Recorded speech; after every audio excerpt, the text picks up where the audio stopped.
మేధావులు ఎంతకాలము రాజకీయ నాయకుల దగ్గర ఉండి ఏదో చిన్న చిన్న పోస్టుల కొరకు ఆశిస్తారు. అది కూడా వచ్చే వరకు చాలా కష్టాలు అయిపోతున్నాయి. ఎందుకంటే ఒకసారి మేధావులకు రాజ్యాధికారం వస్తే ఇప్పుడున్న పార్టీలకు లేదా రాజకీయాలకు గతం ఉండదు, దిశ ఉండదు, ఏది ఉండదు.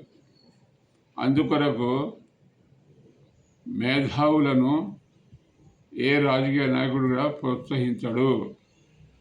ఈ విషయాన్ని తెలుసుకొని మేధావులు ఖచ్చితంగా ఒక పార్టీకి అంకితం కావాలి.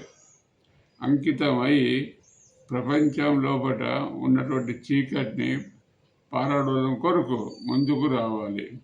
అలాంటి పార్టీ రాడికల్ మెరిటోక్రటిక్ పార్టీ. రాడికల్ రంగని మీ అందరికీ తెలుసు, మార్పును తీసుకొచ్చేది.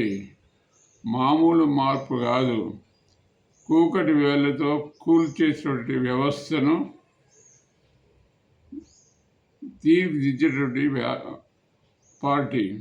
కనుక మేధావులు తమ రచనలను, తమ కళలను కేవలం దేశాభివృద్ధికి, ప్రజలను చైతన్యం చేయడానికి ఉపయోగించాలి.